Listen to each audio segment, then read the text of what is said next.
بسم اللہ الرحمن الرحیم۔ سورۃ النساء آیت نمبر 34۔ الرجال مرد قوامون قائم رہنے والے ہیں یا حاکم ہیں علی النساء عورتوں پر بما اس وجہ سے جو فضل بزرگی دی فضیلت دی اللہ نے بعضہم ان میں سے بعض کو علی بعض بعض پر وبما اور جو انفقو جو خرچ کرتے ہیں من اموالہم اپنے مالوں سے فالصالحات پس نیک عورتیں قانتات قناعت کرنے والی فرما بردار حافظات حفاظت کرنے والی للغیبی غیب میں کے معاملے میں بما ساتھ حافظ اللہ محافظت اللہ کی۔ کیا کہا جا رہا ہے پہلے اس کو دیکھیں کہ مرد عورتوں پر مسلط اور حاکم ہیں، اس لیے اللہ نے بعض کو بعض سے افضل بنایا ہے، اور اس لیے بھی کہ مرد اپنا مال خرچ کرتے ہیں۔ تو جو نیک بیویاں ہیں وہ مردوں کے حکم پر چلتی ہیں، وہ فرما بردار ہیں۔ فالصالحات قانتات تو وہ کیا ہے، نیک عورتیں فرما بردار ہیں، حافظات اور نگہبانی کرنے والی ہیں، للغیب کب ان کی پیٹھ پیچھے، بما ساتھ اس کے حافظ اللہ اللہ کی حفاظت میں، واللاتی اور وہ عورتیں تخافون ڈرتے ہو تم نشوزہن ان کی چڑھائی سے، یعظوہن پس نصیحت کرو ان کو، واہجروہن اور چھوڑ دو ان کو، فی المضاجع یعنی بستروں میں، والمضاجع بستروں میں، وضربوہن اور مارو ان کو، فإن پھر اگر اطعنکم وہ کہاں مانے تمہارے، فلا تبغوا تو مت ڈھونڈو علیہن ان پر سبیلا کوئی راستہ، ان اللہ بے شک اللہ تعالیٰ کان ہے علیٰ بلند ترین کبیرہ بڑا جلیل القدر ہے۔ آیت کو سمجھیے کیا کہا جا رہا ہے۔ الرجال قوامون علی النساء کہ مرد عورتوں پر مسلط اور حاکم ہیں، اس لیے کہ اللہ نے بعض کو بعض سے افضل بنایا، اور اس لیے بھی کہ مرد اپنا مال کیا کرتے ہیں، خرچ کرتے ہیں۔ اور پھر نیک عورتیں وہ ہیں جو مرد کے حکم پر چلتی ہیں، ان کی پیٹھ پیچھے اللہ کی حفاظت میں ان کے جان اور مال اور آبرو کی کیا کرتی ہیں، عزت کی حفاظت کرتی ہیں۔ واللاتی اور وہ عورتیں کہ نسبت تمہیں معلوم ہو کہ وہ سرکشی کرنے والی ہیں، اور پہلے ان کو زبانی سمجھاؤ، اگر وہ نہ سمجھیں تو ان کے ساتھ سونا ترک کر دو، بستر الگ کر دو، اور پھر بھی باز نہ آئیں تو ان کو مارو، اور اگر فرما بردار ہو جائے تو پھر ان کو تکلیف دینے کا کوئی بہانہ مت ڈھونڈو۔ فلا تبغوا علیہن سبیلا تو ان کو تکلیف دینے کا یا تکلیف پہنچانے کا کوئی راستہ، کوئی بہانہ مت ڈھونڈو۔ ان اللہ کان علیٰ کبیرہ بے شک اللہ کیا ہے، سب سے اعلیٰ ہے اور جلیل القدر ہے۔ مرد قوام کس لحاظ سے ہیں؟ تو قوام کا معنی جو ہوتا ہے سرپرست، سربراہ اور منظم کا ہوتا ہے، یعنی ایسا شخص جو کسی دوسرے کی تمام تر معاشی اور معاشرتی ذمہ داریاں پوری کرنے کی صلاحیت رکھتا ہو۔ پھر مردوں کے قوام ہونے کی اللہ تعالیٰ نے دو وجوہات بیان فرمائی ہیں۔ ایک یہ کہ مرد اپنی جسمانی ساخت کے لحاظ سے عورتوں سے مضبوط ہوتے ہیں، مشقت کے کام جتنا مرد کر سکتے ہیں وہ عورتیں نہیں کر سکتی، اور ذمہ داریوں کو نبھانے کی صلاحیت بھی مردوں میں عورتوں کی نسبت زیادہ ہے۔ پھر اچھی بیوی کی صفات کون سی ہیں؟ مختصر سی حدیث میں رسول اللہ صلی اللہ علیہ وسلم نے ایک اچھی بیوی کی 4 صفات بیان فرما دی۔ 2 تو شوہر کی موجودگی سے تعلق رکھتی ہیں، اور 2 شوہر کی غیر موجودگی میں۔ یعنی موجودگی سے متعلق یہ ہے کہ جب شوہر گھر میں ہو یا باہر سے کام کاج کے بعد شام کو گھر آئے تو اس کی بیوی جو ہے وہ خندہ پیشانی سے اس کا استقبال کرے، اس کا جسم، اس کے کپڑے صاف ستھرے ہوں، وہ اپنے خاوند کا دل موہ لے اور خاوند اسے دیکھ کر خوش ہو جائے۔ دوسرا یہ کہ خاوند اسے اگر کھانے پینے سے متعلق کسی بات کے لیے کہے تو اسے فوراً بجا لائے، یا اگر اسے بوس و کنار کے لیے بلائے تو اس کی بات مانے، اور جب گھر میں نہ ہو تو کسی غیر مرد کو گھر میں داخل نہ ہونے دے، نہ ہی خود کسی غیر مرد سے آزادانہ یعنی خوش طبعی سے باتیں کرے، اور اپنے شوہر کے گھر کی امین ہو، امانت دار ہو، اس کے مال کو نہ فضول کاموں میں خرچ کرے، نہ اس کی اجازت کے بغیر اللہ کی راہ میں خرچ کرے، الا یہ کہ اس کا مال ذاتی ہو، اور نہ ہی چوری چھپے خاوند کے مال سے اپنے میکے والوں کو دینا شروع کر دے، مگر جب خاوند کوئی ایسا کام بتائیں جو گناہ کا کام ہو اور اس میں اللہ کی نافرمانی ہوتی ہو، اللہ کی نافرمانی ہو، تو یہاں پر اس شوہر کی اطاعت جائز نہیں ہے۔ مثال کے طور پر مرد اسے نماز کی ادائیگی یا پردہ کرنے سے روکتا ہے یا شرک اور بدعت والے کاموں پر مجبور کرتا ہے تو اس سے انکار کرنا ضروری ہے، ورنہ وہ گناہ گار ہوگی۔ اور خاوند کی اطاعت کے حد کے بارے میں بھی احادیث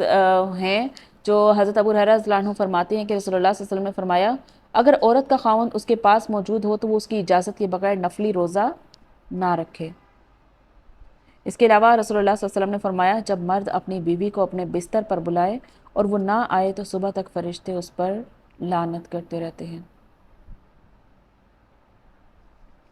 پھر یہاں پر بات آئی ہے نشوزہن۔ نشوزہن کے کیا معنی ہے، اس کی وضاحت کریں۔ نشوز کے معنی جو ہیں وہ بلندی، اٹھان اور ابھار کے ہیں، خصوصاً جب کسی چیز میں یہ اٹھان ہو تو نتیجہ ہو۔ مثال کے طور پر عورت اپنے خاوند کو اپنا ہمسر یا اپنے سے کم تر سمجھتی ہو، یا اس کی سربراہی کو اپنے لیے توہین سمجھ کر اسے تسلیم نہ کرتی ہو، اس کی اطاعت کی بجائے اس کی نافرمانی کرتی ہو،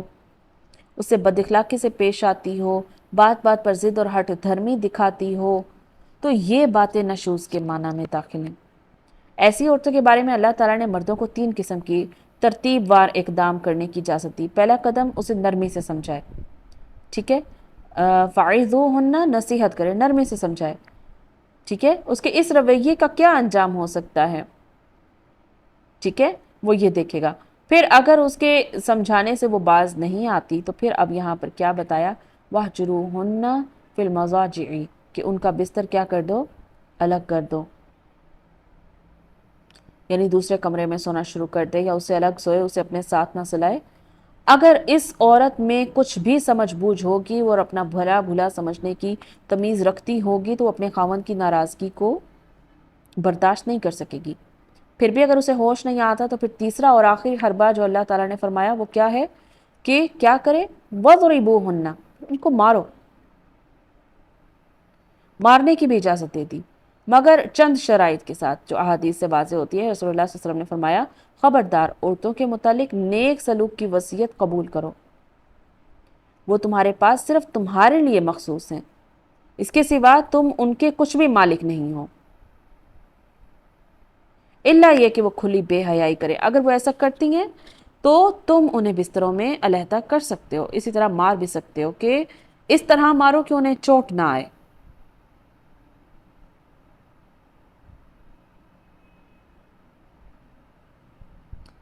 ٹھیک ہے، پھر اس کے بعد رسول اللہ صلی اللہ علیہ وسلم نے فرمایا تم میں سے کوئی اپنی بیوی کو یوں نہ مارے جیسے اپنے غلام کو مارتے ہو، پھر دن کے آخر میں اس سے جمع بھی کرے۔ یعنی اگر مارنے کے بغیر عورت کے راہ راست پر آنے کا کوئی امکان نہ ہو تو یہ سوچ کر مارے کہ ممکن ہے کہ رات کو اس سے بیوی کی ضرورت پیش آ جائے اور اسے منانا پڑے۔ پھر اگر وہ باز آ جاتی ہیں تو اب پچھلی باتیں یاد کر کے ان سے انتقام نہ لو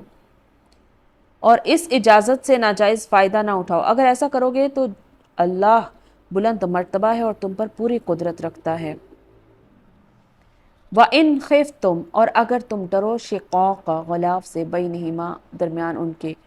فَبَعَثُوا، پس مقرر کرو حکماً، ایک حاکم، من اہلہ، اپنے اہل میں سے، وحکماً، اور ایک حاکم من اہلہا، اس کے اہل میں سے، ان اگر یریدا، ارادہ کریں، اصلاحاً، اصلاح کرانا، صلح کروانا،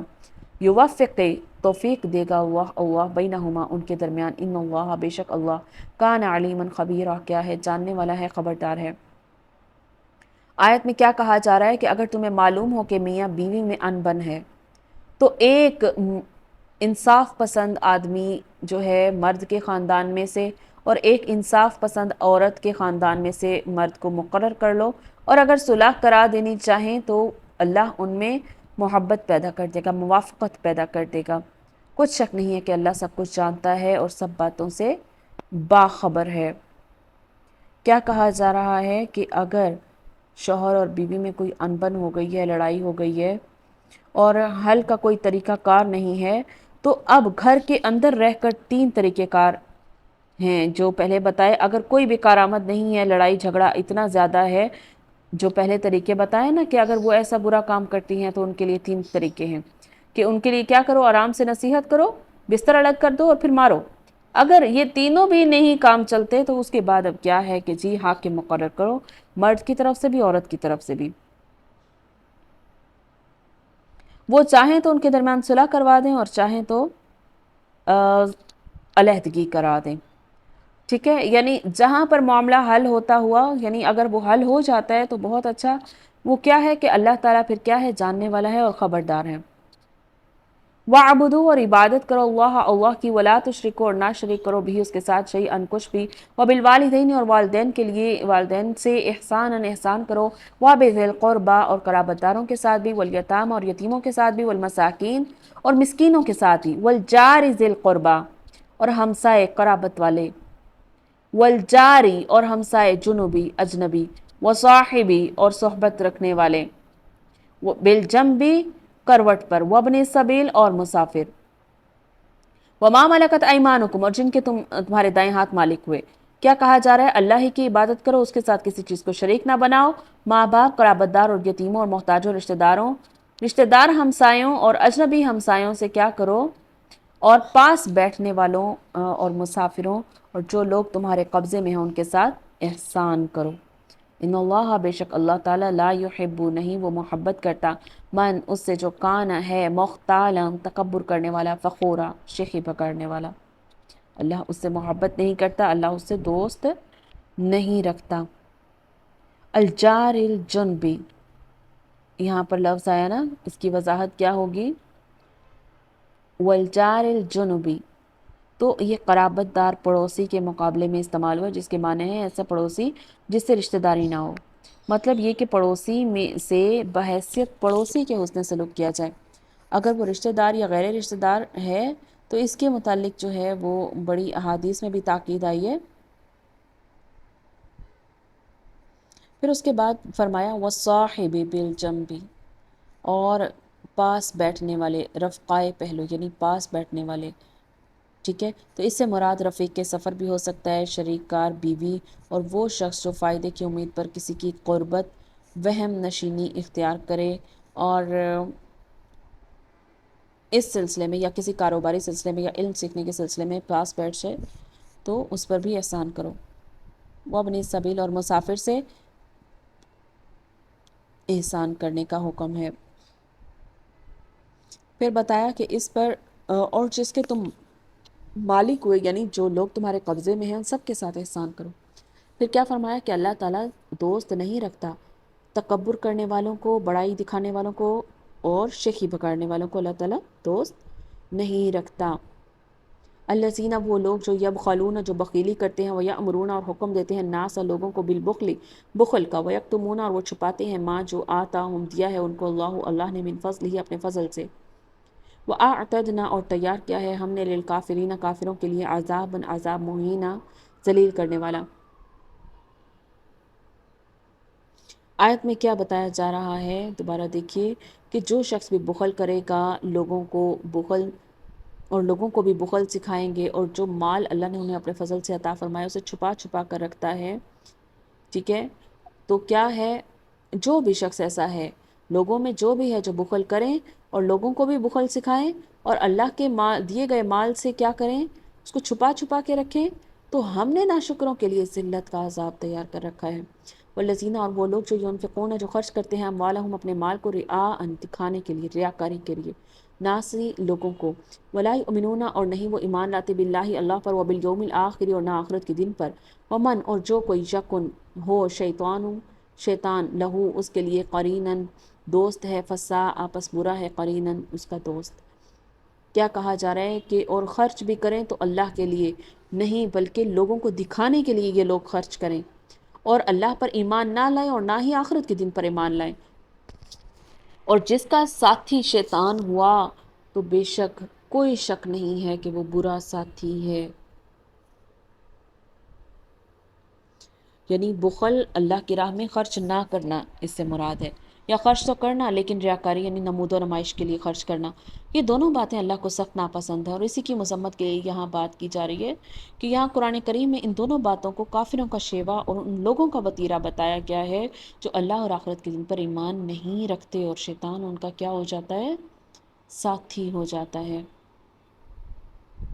وما اور کیا ہے ذا اوپر علیہم ان پر لو اگر آمنو وہ ایمان لے آئیں باللہ اللہ پر والیوم الآخر اور آخرت کے دن پر وانفقوا اور وہ خرچ کرے مما سے جو رزقہم اللہ رزق دیا ان کو اللہ نے وکانا اور ہے اللہ بہم ان کے ساتھ علیمن جاننے والا ان کو خوب جانتا ہے۔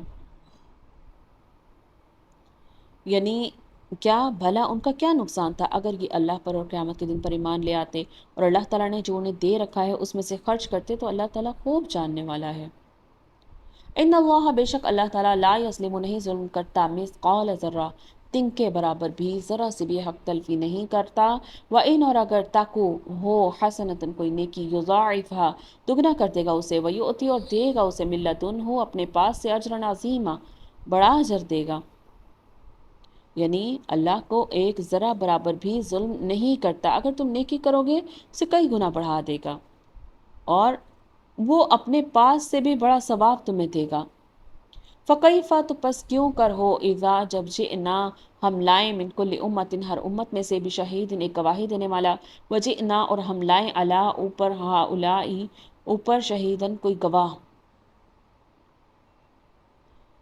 لائیں گے ہم تمہیں اوپر ان کے گواہ۔ کیا کہا جا رہا ہے بھلا اس دن کیا حال ہوگا جب ہم ہر امت میں سے احوال بتانے والے کو لائیں گے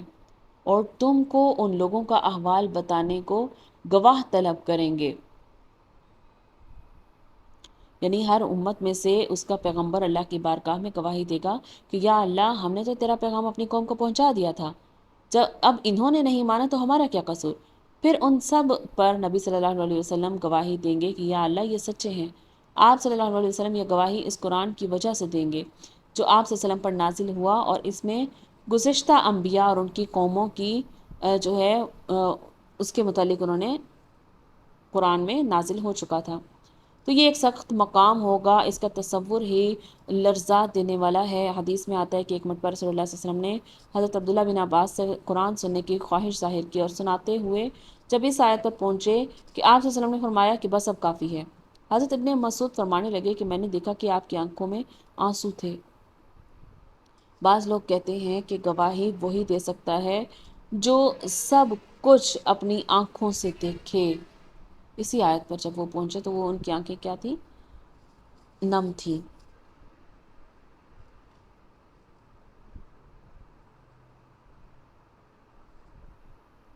لیکن نبی صلی اللہ علیہ وسلم حاضر ناظر نہیں ہوں گے۔ اس آیت کے کچھ لوگ معنی یہ بھی لیتے ہیں کہ رسول اللہ صلی اللہ علیہ وسلم گواہ ہیں یعنی کہ حاضر ناظر ہیں، تو ایسا نہیں ہے۔